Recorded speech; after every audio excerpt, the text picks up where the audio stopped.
Happy Thanksgiving! How much more did you pay for that turkey on your table today? That's the topic of today's Bold and Blunt. Inflation under Joe Biden. And, more importantly, the reaction of the White House about the inflation Americans are currently suffering. I'm your host, Cheryl Chumley, giving you a Christian conservative look at today's news, politics, culture, and events. And today, economy. So Joe Biden's White House has been steadily, busily, desperately, one could even say, trying to sell the idea that inflation in America is actually a good thing. Nothing to see here. No worries. Inflation, higher prices, all signs of a more positive, growing, thriving economy. Do you buy that? Do you believe that? I don't, and I doubt very much you do either, because bold and blunt listeners, if anything, are intelligent. And before we get into the discussions, and I mention my great guest today, who is an actual economist and not of the Joe Biden caliber kind, not the kind that just fake the numbers and put forth deceptions to make the American people think they're crazy for believing that something's wrong in the economy. A real economist, one who actually deals in facts and figures and common sense conclusions about those facts and figures. Before I get into all that, I want to give a quick mention that you can get bold and blunt at the Washington Times, WashingtonTimes.com. You can get Bold and Blunt anywhere podcasts are offered, but you can get Bold and Blunt specifically at this place online called Edify. Edify.app/podcast. And why I specifically mention Edify is that it is the platform to go to if you are seeking out faith-based podcasts, something to edify you and to help you get through these dark, perilous Joe Biden times. Go to Edify, find Bold and Blunt there, download it, listen to it, and then after, check out the other faith-based podcasts, all offered at edify.app/podcasts. So inflation. Inflation is such a great thing for America's economy, right? Why do Democrats always default to deception? Here's why. Because they have no principles, first off. So deception is just another political tool that they pull out of their box. But second off, Democrats have no real message that resonates in America with American citizens, save for the far left, which only thinks that government exists to provide cradle to grave for citizens. But why do Democrats always have to go to the deceptions that honestly are so glaringly wrong that even a second grader in America's school systems, even in America's public school systems, run as they are by the Democrat socialists of America who have infiltrated the unions and the public school systems in America to bring their socialist message to the young minds of Americans. Even in public school systems where the socialists have infiltrated, it's not hard for even a second grader to pick up on the ridiculousness of messages like this. I want to play this clip from Joe Biden's National Economic Council Deputy Director, who made this ridiculous statement back in May for all to hear. Here we go. Well, look, as the president said today, first of all, what we've seen over the first few months of his term in office is an incredible economic turnaround. In the 3 months before the president... Wait a minute. Let's just cut to the truth on this. We actually have seen a dramatic economic turnaround. Under Donald Trump, under the previous president, Donald Trump, the economy in America was super strong. It was chugging along. And now, under Joe Biden, we have the opposite. People out of work, people purposely staying home from work because the Joe Biden administration saw fit to hand out stimulus dollars under guise of protecting the citizens from the coronavirus, which apparently you can pick up at certain businesses, but not all businesses. You can get the coronavirus at mom and pop middle class shops, fitness centers especially. But you can't get the coronavirus when you go to Walmart or to marijuana shops. So Joe Biden's economy is one of being stalled because, in large part, citizens make more staying home, taking tax dollars, taking what Joe Biden and Team Joe Biden paint as necessary stimulus funding. Why go to work when you can make more staying home? Anyhow, that was the nugget of truth. That was the Democrats' way of planting 1% truth, 99% lie. So let's tune in now and hear the rest of the deceptions. Took office, we were averaging about 60,000 new jobs a month. In the 3 months since, we're averaging 500,000 new jobs a month. Economic growth was projected at something like 3 or 4% before his inauguration. Now they're projecting 6 or 7% in some cases. So what we have seen under the president is a very fast economic turnaround that has allowed us to go from lagging the rest of the world to actually leading the world in the economic recovery. And what the president wanted to make clear today is, how are we leading the world in any kind of economic recovery? Okay, remember when Donald Trump predicted that the economy would increase by 3 to 4%, and he was mocked and laughed and said, that's unheard of, that's incredible. And now Joe Biden has increased, has boosted the economy by 6%, 8%, 58%, 5 bazillion percent. It doesn't matter. It doesn't matter what numbers you put to it. It's all bogus. And now we have the Joe Biden administration actually not only making up numbers to make themselves look good, and at the same time, the previous administration, the administration that actually did good for America's economy, to make that administration look bad, as if Americans are too stupid to remember just back in time a few months. I mean, why do Democrats also always think we are too stupid to remember something? All right, let's go back to this economic advisor, deputy something, something, something under Joe Biden. More statements from May. but the next step is making long-term investments to increase the productivity of our economy, to increase economic growth, and to position the United States to lead the global economy and to take on competitors like China. Weren't we already leading the global economy under Donald Trump? Weren't we already taking on China under Donald Trump?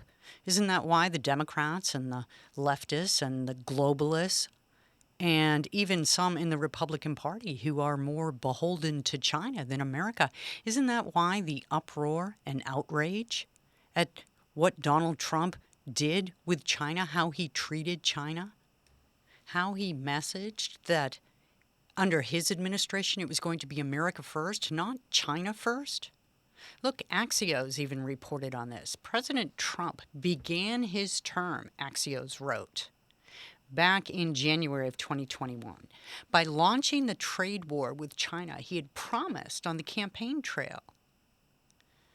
And that's what created this huge uproar among Democrats and globalists especially, who have been long time looking to bring down America economically while boosting simultaneously China, because there's this thought process among the globalists and elitists of the world that China will inevitably, one day, soon in our lifetimes, dominate the world in terms of the economy and culture and politics.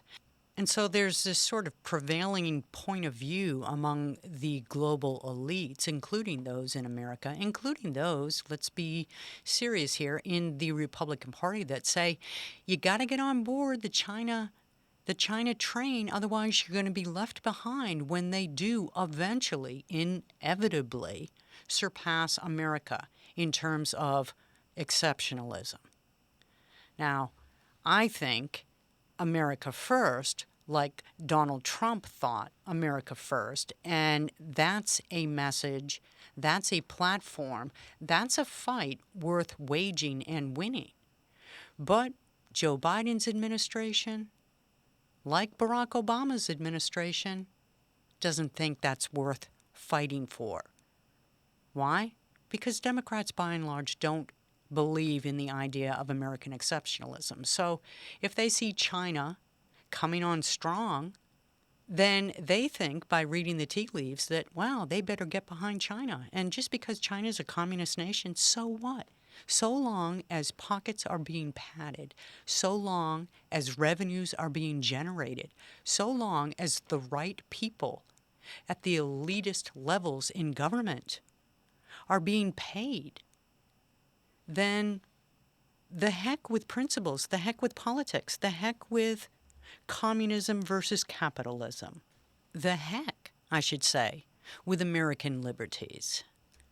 That's why to Democrats, that's why to this particular Joe Biden White House, things like inflation don't really matter.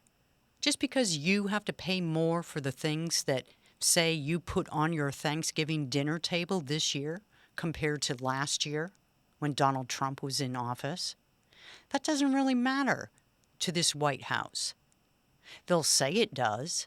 They'll say they have concern about it. And then they will merrily send out their economic experts to tell why you're stupid for thinking that higher prices are worrisome. Listen again to this. Joe Biden's Economic Council Deputy Director, Advisor, whatever he is, addressing the idea of inflation. Look, we tend to agree. Secretary Yellen just today said that as well. We think that there's going to be some short-term price increases in certain areas as essentially the economy turns back on after being shut off in many ways for over a year. In some cases, those price increases are just bringing us back to the levels we were at before. So for one example is airline tickets, where there's been an increase in prices recently, but still we're below the level of pre-pandemic. The faster than expected increase in some of those prices is actually a good sign, in the sense that it's a sign that the economy is recovering faster than a lot of people expected. Did you catch that? The faster than expected inflation, the faster than expected higher prices, it's actually a good thing. It's a good thing. It's the good patriotic thing to pay higher prices just because your wages and your salaries aren't rising at the same level to keep pace with these higher prices. Well, let's not talk about that. We'll just wait for Joe Biden to up the stimulus check to match again with federal tax dollars the state unemployment disbursements. We'll just sit at home, wait for that check to come in the mail. It's all good. All right, one more clip from him and then we'll move on. So look, we have to remain vigilant. We will. It's also important not to overreact to some of these short-term one-month spikes when we know there's going to be some volatility in the data. That was May. This is November.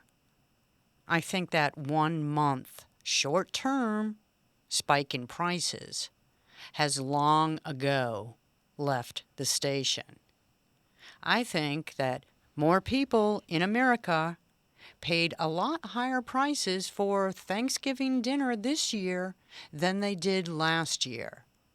As a matter of fact, the Farm Bureau reported in its 36th annual Thanksgiving survey that your turkey meal actually cost an extra 14% this year. And of course, that 14% fluctuates depending on where in America you reside as well. It could actually be 20% higher. It could be a little bit lower, but on average across America, American citizens paid 14% more for Thanksgiving food this year than they did last year. So it's not your imagination, and it's certainly not a 1 month short-term spike in prices. And guess who is finally acknowledging that? In mid-November, right as we were coming up on the Thanksgiving holiday, the White House, according to a report in The Hill, said this: after months of playing defense, the White House is starting to more deliberately acknowledge negative economic news after some Democrats complained that they were ignoring the inflation problem. Data released this week, and remember, this is mid-November, showed that consumer prices spiked 6.2% over the past year, complicating the White House's picture of a strong recovery that has yielded substantial jobs gains month after month. 6.2%. That's pretty high. I don't remember getting a 6.2% pay raise at work in the last few months. Did you? Enough of the Democrats' deceptions, right? It's time for my guest. My guest today is an economist, and he actually worked under the Donald Trump administration. His name is Kevin Hassett. He served specifically as the former senior advisor and chairman of the Council of Economic Advisors in Donald Trump's White House, and he has a new book called The Drift: Stopping America's Slide to Socialism. It came out just this November, in time to pick up a copy for Christmas, right? Great Christmas gift. But look, let's talk numbers and facts and make sense of all these Democrat lies. So Kevin Hassett, thank you so much for being on Bold and Blunt. I really appreciate your time. Thanks. It's great to be here. So you have this new book out that's about socialism in America, which I definitely want to get to, but since your background is as an economist, I want to find out from you, have you been paying attention to the news coming from the Democrats right now about spinning inflation, making it out as if it's something positive for America? Yeah. Inflation is right now spinning out of control. That we're headed towards 1970s style inflation, which is ultimately going to lead to a Fed crackdown on inflation and probably even a recession. And inflation is basically a result of two policy errors that Joe Biden's team has made. The first is that they put way too much stimulus in the economy. When the pandemic recession ended, we were sort of having a V-shaped recovery. And then on top of the V-shaped recovery, they threw all this cash into the economy. But the second thing is they've been threatening massive tax hikes, which makes it so that small businesses and corporations that might be increasing supply to meet all that new demand are kind of putting their plans to increase supply on hold because they're worried about what the tax hikes might do to them if they pass. So by attacking supply and feeding demand, the Biden team has created inflation that's unlike anything we've seen since the 70s. There's another angle to that as well that I'm hoping you'd address, and that is all the coronavirus crackdowns on the free market. Is that adversely impacting businesses? Well, we know it is, but to what extent does that contribute to inflation? Right. Well, one of the things that's happened, right, is that businesses were kind of put on the ropes by all the shutdowns, and now that they're opening up and there's a lot of pent-up demand for their product, they're having trouble meeting that demand because they're having a hard time finding workers. And one reason they're having a hard time finding workers is that workers were paid so much not to work that a lot of people have sort of stayed out of the labor force. But another thing, which I think might be a permanent negative or a really long-term negative, is that people have just gotten much more cautious about going out into public and working. And so a lot of the jobs where you're coming in constant contact with other people are still pretty risk averse about those things because, frankly, COVID cases are still, uncomfortably high. That the vaccine is effective, especially at stopping, extreme cases and taking to the hospital. But there's still enough news about COVID and COVID spreading and elementary schools closing and so on that I think workers are kind of staying home a lot more than a lot of people expected. And so that, again, constrains supply because we've cut so many checks to people, there's an enormous amount of demand, and that's where the inflation comes from. And if you pay attention to the overall Democrat agenda, not just recently, but for the last few years in general, they have this policy, this platform that they're chomping at the bit to put into place called the universal basic income. And this kind of sets the stage for doing that, don't you think? Well, I think that they are, pursuing making the expansions of, checks cut to people that were, passed on a bipartisan basis during the COVID shutdowns. They're trying to make those things permanent right now. And, I think that, in the Democratic world, the government's giving you a check to stay home and not work, and they're expanding the size of those checks right now. And if, they're successful at that, then inflation, of course, will take off because people will have cash to spend on things, but there won't be workers to produce them.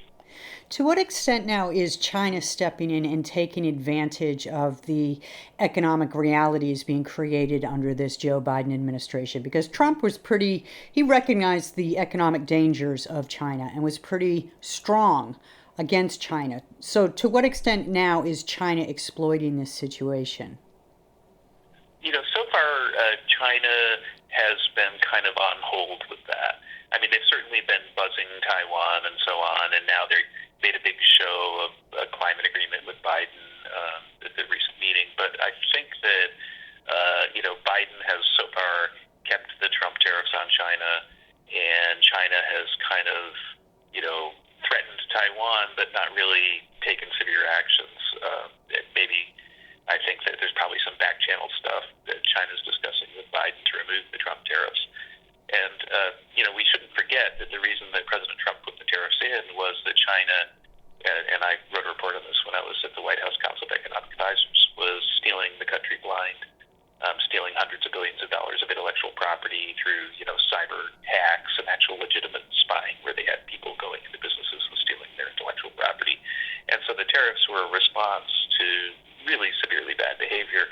And so against that backdrop, I'm sure the severely bad behavior is continuing to Joe Biden. Now, it seems to me that it's the backdoor channel discussions that you referenced a minute ago that really Americans ought to be most alarmed, because these are policies that come out that they don't go through the legislative process. They aren't held to the light of day, and then suddenly they're just part of the American system. To what extent do you think that is actually happening with this White House and with China? I don't have any information that it is, but the sort of big hug that we gave to China over climate change suggests to me that something else is cooking, and that there's going to be some kind of quid pro quo. The infrastructure bill, I'm pretty sure you've been following it. The question I want to ask about that, and it plays into your book, The Drift, Stopping America's Slide to Socialism, it's just filled with socialist-type agendas and giveaways, yes?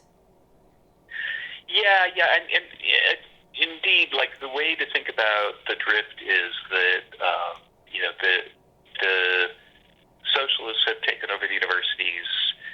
They've, got a strong foothold in the Democratic Party, strong foothold in the media, and their objective is to basically have the government both own the means of production. So you'll notice that they're proposing to have Joe Biden be the landlord for millions of people. They're going to build low-income housing, but also to have the government decide what we spend our money on. And so, they're giving money to, green causes and so on, and building, electric charging stations everywhere. And so when the government decides, how to spend the money or owns the means of production, then that's basically socialism. And the Democrats have really been part of an organized effort to gradually drift us in that direction, to the point where right now you could argue that we're more of a socialist country than virtually anybody in the developed world. I find that very interesting that you say that, because especially since your affiliation with Donald Trump, and Donald Trump, I was very thankful for him as a president. I think he did a marvelous job. And one of the things that I loved he did was promise that America would never become a socialist nation. But if you pay attention to what actually takes place in this country, what you just said is absolutely correct. We're socialist in so many ways, just not named yet. Right, and President Trump, and this goes right to the heart at the beginning of the book, he fought hard against this, reversed a lot of socialist policies, Yep. but given his political loss, then a lot of the gains that he made against socialism have started to reverse themselves under Joe Biden. And so Biden's proposing that the U.S., for example, have the highest marginal tax rate in the developed world. Biden's proposing that we take a huge amount of your tax money and spend it on green energy programs. All the while that we're shutting down pipelines and ending exploration for oil and driving the price of gas and oil through the roof. And so one of the things about the book, really, the way to characterize my thinking on it was that as I got to the White House, and the first half of the book is filled with lots of stories of me in the Oval with the president, solving problems that make the economy stronger, that we got there and reversed these socialist policies by deregulating and cutting taxes and so on. And what happened was that there was an amazing boom in the country, but a boom that especially benefited low-income people. African Americans had the lowest unemployment rate ever. Millions of people were pushed off poverty. Income inequality declined sharply, as did wealth inequality. And so you would think that the social justice warriors on the left would have actually at least been curious about why all these things they've been telling us that should be our objectives were accomplished by Trump. They would wonder, well, why did he do it? So maybe we should think about those policies. But instead, what they did, of course, is they ran him off the stage, and they're now reversing those policies. It shows, again, that the drift is really all about becoming a socialist country where basically the left controls the government. They control the means of production. They decide what things are, how your money is spent. And they want that power much more than they care about social justice and income inequality. Yes, and they know exactly what they're doing. It's a strategy. And between Barack Obama and then Donald Trump, and now here we have Joe Biden again, we had the astonishing, fast-moving sweep of socialism into America, and then Trump reversed all that, and now you've got Joe Biden putting it back in place. So one takeaway from that could be that the answer to socialism in America cannot come from the political world, because it only takes the next politician to change it. Right, but I think that this is what I'm hoping to accomplish with the drift, is that people need to recognize how serious this threat to our country is and identify the actors. Like, if you don't understand the drift, if you don't understand where the socialism's coming from and who the people are that are pushing it, then you won't really be able to fight against it. But, every now and then, people say, oh, well, sure, there's this one crazy person in the Democratic Party that, says they're a socialist, but, most of them are moderate and so on. But if you look, Joe Biden, ran as the moderate Democrat, and now he's pushing for the comptroller of the currency, someone who went to Moscow State University, who gave a lecture this year saying that people shouldn't be allowed to have bank accounts. Everybody should have to deposit their money at the Federal Reserve. I'm not kidding. Yeah, right? I know. I was going to bring that up, actually. Yeah. At Moscow State University. And so they really are pursuing a socialist agenda. And if you're in denial about it, then you're going to lose. And look at Pete Buttigieg, right? He just got handed a multi-million-dollar bill that he can disperse at his whim. And one of the main things he wants to bring to the transportation department is making racial equity a consideration with road building. That in itself can be construed as a socialist mindset, yes?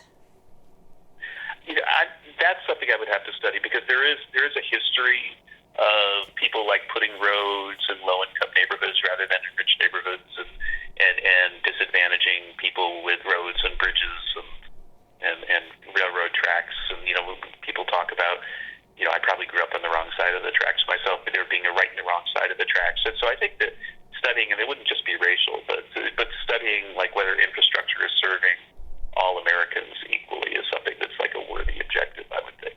But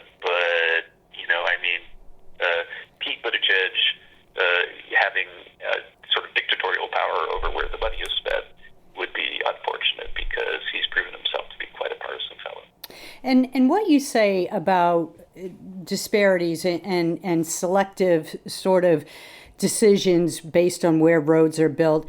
Why make the case that it's based on race? Why that seems so divisive to me, and it's not necessarily true. I would have to see, if they can make that case, I would, want to see it, but I have not seen evidence supporting that case. So let's just wrap in the last couple minutes. And in your book, The Drift, Stopping America's Slide to Socialism, what sort of solutions do you bring to the table? Right. Well, I think that the main thing is that we need to recognize that these socialists control the universities, and through the universities, because the top graduate from Harvard goes on to run the New York Times, they control the media. And what they use as a weapon, what they've weaponized, is respectability.